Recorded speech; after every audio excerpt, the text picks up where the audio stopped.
Podemos sentar.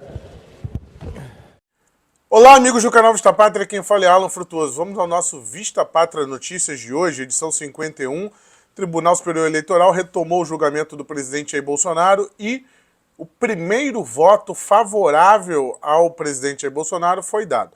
O programa de carros populares do Lula, na verdade, é uma tremenda enganação e você vai entender aqui o motivo. Ministro dos Direitos Humanos ataca Gustavo Gaia. Foro de São Paulo se reúne em São Paulo com representantes de ditaduras. Alan Diego depõe na CPI do Distrito Federal. Ele está envolvido naquele caso da bomba no caminhão-tanque. E Exército Brasileiro vai participar de treinamento com a Nicarágua, a ditadura Nicarágua. Pessoal, o Bolsonaro, ainda há pouco, embarcou para o Rio de Janeiro e deu uma entrevista coletiva. Vamos assistir aqui um pedaço da entrevista coletiva do presidente Jair Bolsonaro e eu já volto com o voto do ministro Raul Araújo, que era aquele ministro da expectativa do pedido de vista. Então vamos ver primeiro o presidente Jair Bolsonaro. Peço que você compartilhe, inscreva-se no canal. Se você quiser ser um apoiador desse canal, você pode fazê-lo através do Pix, que está aí no primeiro comentário. Você pode colaborar com qualquer valor. E aí eu volto logo após o Bolsonaro. Vamos ver o Bolsonaro falando do julgamento e já o próprio julgamento. A agenda do Rio é bastante ampla, O julgamento prossegue hoje, talvez não termine hoje. Mas tem alguns fatos que a gente tem que mostrar para vocês. Não pode ser um tabu no Brasil você discutir certos assuntos. Qual o problema você apresentar propostas para aperfeiçoar aquilo que é a alma da democracia, que nós podemos dar para a população a garantia de que as eleições foram transparentes e seguras? Qual o problema disso? Presidente, o senhor disse que tinha uma bala de prata. Não vou fazer. Mais de prata é mais de prata, é para o futuro, se porventura acontecer aquilo que eu espero que não aconteça, que eu ainda conto com a isenção da maioria dos integrantes do TSE. Mas o presidente teria a presidência do TSE na mão do Nunes Marques, essa bala de prata? Mas, poxa, se eu falar para você, é para 2026, meu Deus do céu. Exatamente. O que nós pretendemos em 26?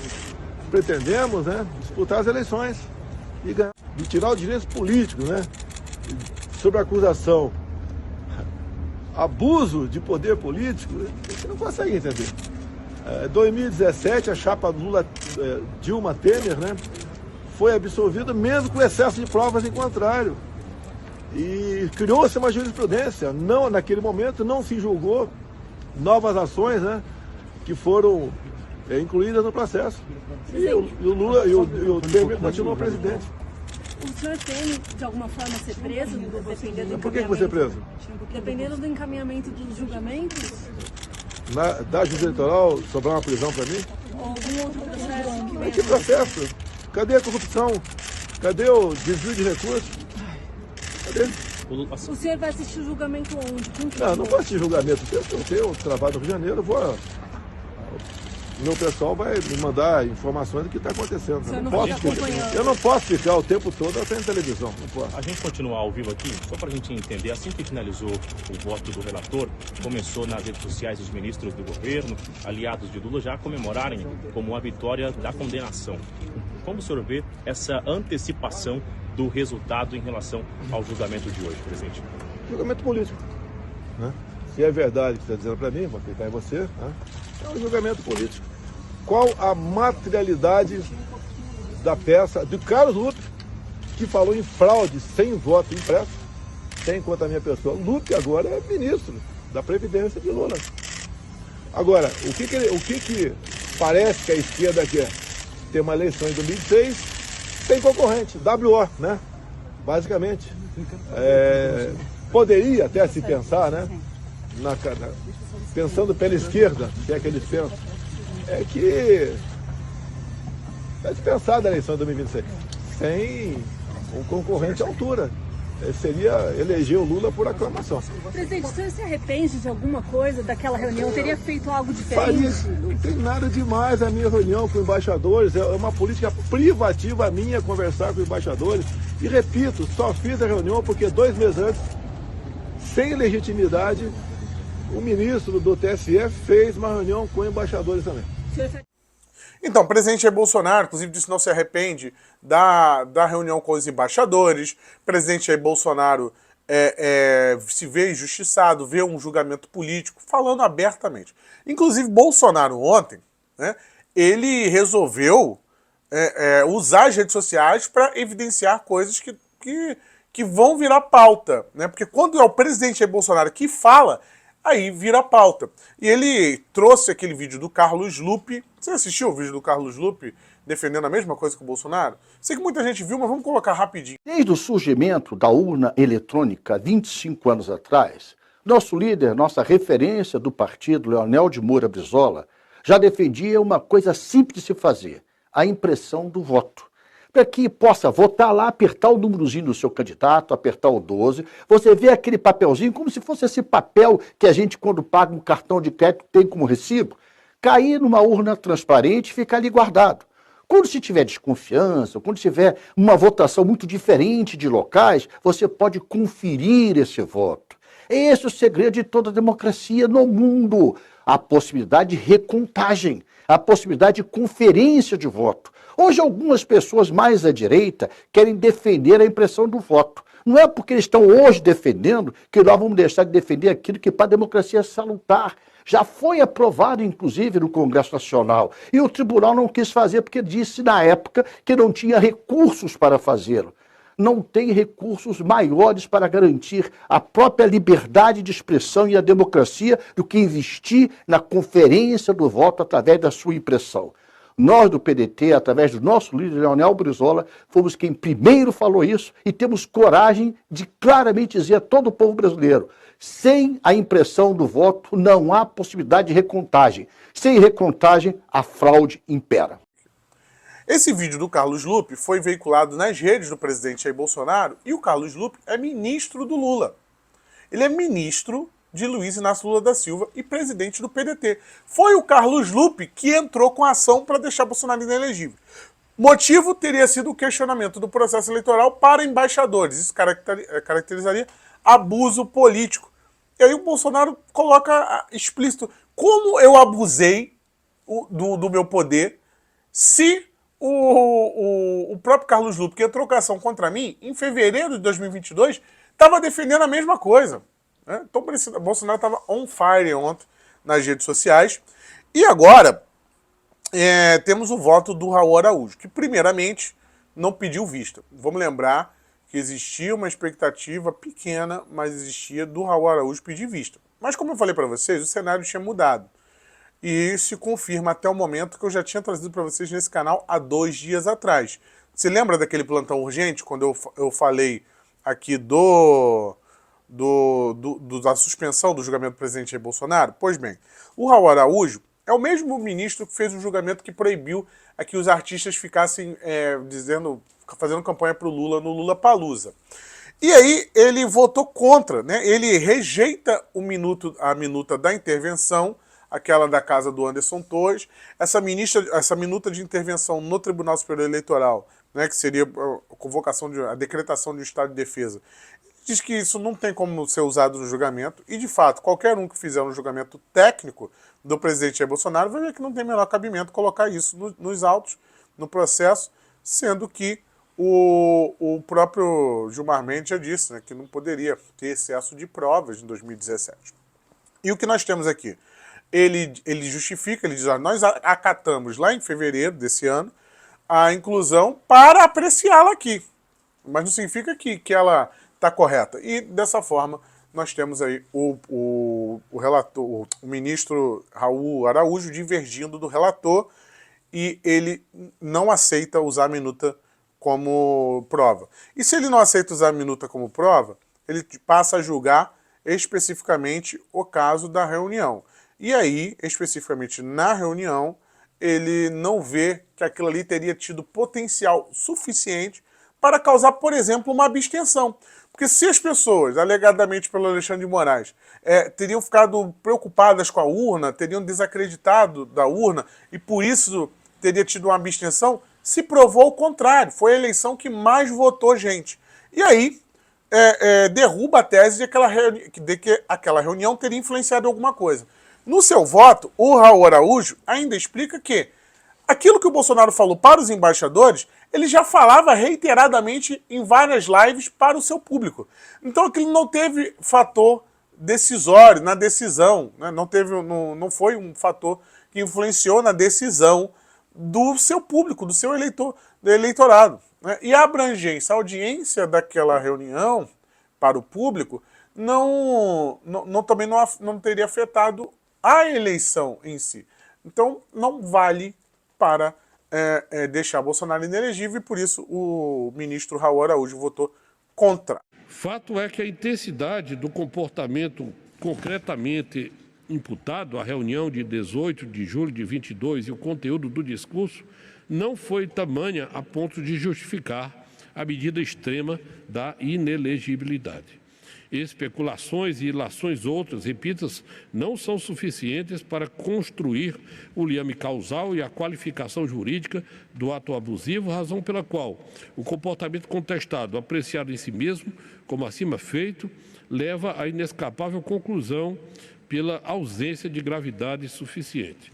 Por todo exposto, rogando vênias por esse demorado voto e também vênias especialmente dos entendimentos contrários e em particular do eminente relator, ministro Benedito Gonçalves, julgo improcedente o pedido. Pois bem, agora vão continuar aí durante o dia os votos, né, dos outros. Bolsonaro provavelmente vai ser condenado, não ser um milagre aqui, mas tudo pode acontecer, inclusive um pedido de vista, né? Tudo pode acontecer. Mas vamos observar aí. Se você está me assistindo após o resultado, comente aqui embaixo. E se você está me assistindo antes, comente qual é a sua expectativa. E se você está me assistindo depois, comente o que você achou do resultado do julgamento, tá? Quero a tua opinião aqui embaixo. Vou tentar ler, na medida do possível, todos os comentários. Eu sempre leio, tá, pessoal? Às vezes eu não respondo todo mundo, mas eu sempre dou uma paradinha para ler os comentários. Às vezes eu não consigo ler todos, mas eu estou sempre vendo ali o feedback de vocês. Vamos agora falar de outra pauta, que é o programa de carros populares do governo federal. Dá uma olhada, o Marco Antônio Villa disse que foi enganado. Como, Marco Antônio Villa, você foi acreditar no governo do PT? Mas é óbvio que você tem que ser enganado, né? O que nós temos nesse programa de carros populares? Ontem teve o anúncio de uma injeção de mais 300 milhões de reais para o programa. Porém, o que nós temos aqui? Nós temos o governo que já tinha liberado 500 milhões de reais, nós temos esse governo beneficiando as montadoras e as locadoras de veículos. Se você não sabe, os maiores compradores, 30%, né, da frota que sai de montadoras de carros de até 120 mil reais, é feito por locadoras de veículos, Movidas, Localiza, todas essas locadoras aí. E o que acontece? Quando o governo anunciou que iria dar um descontinho, a princípio eles disseram que não vai beneficiar essas locadoras, que são CNPJs, vai ser só para o povo, só para o pobre. Aí, na primeira semana, eles viram que o negócio não emplacou, né? Um desconto de 10 mil reais no carro de 120 mil. Né? Depois que o pobre tem dinheiro para comprar isso à vista. Então, o Lula ele acaba beneficiando os seus amigos, aqueles que ajudaram a colocar ele lá. Donos de fábrica e também os próprios locadores de veículo. Além de que os bancos também vão ficar felizes com isso, né? Muito financiamento aí a perder de vista. As grandes locadoras, quando viram a historinha do Lula, falaram, opa, vou ter desconto aí. Então o que eu vou fazer? Não vou comprar os carros. Vou esperar o desconto e comprar com desconto. O que aconteceu? A produção parou. Ele travou o estoque, as locadoras compraram, né, com desconto. Porém, como não teve venda de maio a junho para as pessoas jurídicas, para a pessoa jurídica, que corresponde a 30% do mercado, as montadoras como a GM e a Volkswagen tiveram que dar férias coletivas, atrapalhando a vida de quem? Do trabalhador, o mais pobre, aquele que o Lula disse que iria ajudar. Né? Esse aí agora vai ficar em casa. Vejam só, né? Férias não remuneradas, né? Férias coletivas, férias não remuneradas que eles dão em montadoras, tem um acordo com o sindicato. E agora ele injeta mais 300 milhões para poder ajudar os seus amigos, né? Ajudar as montadoras e as locadoras, e ainda tem a pachorra de dizer que isso é para ajudar o pobre, né? Como é mentiroso esse Luiz Inácio Lula da Silva. Ministro dos Direitos Humanos parece que está sem nada para fazer. Ele resolveu apresentar denúncia para o Ministério da Justiça, Flávio Dino, contra o deputado federal Gustavo Gaia. Gustavo Gaia está sendo atacado porque disse que o feminismo é uma porcaria, né? Ele falou isso em um podcast, virou notícia nacional, e o ministro dos Direitos Humanos, aquele mesmo que não viu ninguém tendo seus direitos humanos feridos lá no pátio da Polícia Federal, né? Esse aí, que não aceitou um bonequinho de um feto com medo, ai, nossa, isso aí é muito ofensivo para mim, porque eu vou ser pai. Esse ministro dos Direitos Humanos, que adora lacrar, resolveu também partir para cima do Gustavo Gaia. Gustavo Gaia não está nem aí para essa representação, ele está no seu direito, e muitas mulheres aí estão falando que, de fato, o feminismo é uma coisa ruim, né, para a mulher como um todo. Você aí, a mulher, o que você acha do movimento feminista? Deixa aqui embaixo nos comentários.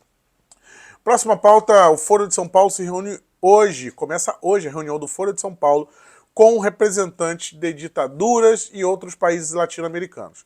O partido da Venezuela, o partido do Maduro, o partido da Nicarágua, os sandinistas da Nicarágua vão estar lá representados em um hotel em São Paulo, né? E a Carla Zambelli, inclusive, chegou a pedir à justiça que impedisse essa reunião, mas obviamente que não vai ter poder para isso, né? Já está tudo enviesado. E o que nós temos agora é uma reunião de ditaduras aqui, com a presença do Lula. O Lula vai estar em São Paulo hoje para o início desse evento. Só que esse evento ele vai até domingo. Domingo. Então eu tentei apurar aqui rapidamente se teria mais algum outro chefe de Estado nessa reunião, ainda não tive essa informação. A princípio são os líderes dos partidos, mas são ditaduras nefastas e sanguinárias, né? A ditadura da Nicarágua chegou até a colocar peças satanistas na frente de uma igreja católica, aqueles que estão prendendo padres, perseguindo padres. E vejam só, né? O exército brasileiro, esse exército brasileiro nosso, do Tomás Paiva aqui, ele vai participar de treinamento de como conter uma revolta popular junto com o exército da Nicarágua, esse da ditadura. O nosso exército brasileiro vai treinar lá no Paraná, né, junto com a ditadura da Nicarágua. Na verdade terão vários exércitos, mas o da Nicarágua vai estar junto. No exercício eles vão simular um país que está sobre protestos, né, tá uma desordem social por conta de um problema climático, e aí o exército tem que intervir. Inclusive chegaram a falar que Lula cogitaria uma GLO para caso os bolsonaristas manifestassem uma possível condenação do ex-presidente Jair Bolsonaro. Agora ele quer GLO, né? É golpe? É golpe isso? Interessante, hein? Então o nosso exército aí mais uma vez se mostrando, né, que ele é aliado a qualquer um que pague mais. Inclusive está tendo o ministro Múcio, falou recentemente, aquele que achou que só o Ministério ele acha que é ministro do Trabalho, né, da Cidadania. Aí pela primeira vez eu vi o ministro Múcio querendo aumentar o orçamento para a defesa brasileira, porque diante do cenário mundial... Opa, calma aí, ministro. Calma aí. O senhor mesmo não disse que o Brasil não ia se armar? Agora você quer mais verba para os militares? A gente vai se armar para se defender diante do contexto global? Ou isso aí é apenas para militar fazer licitação aí de coisa que a gente não vê sendo usado nunca? Ah, mas é o poder dissuasório. Concordo, eu defendo plenamente que as Forças Armadas sejam armadas até os dentes.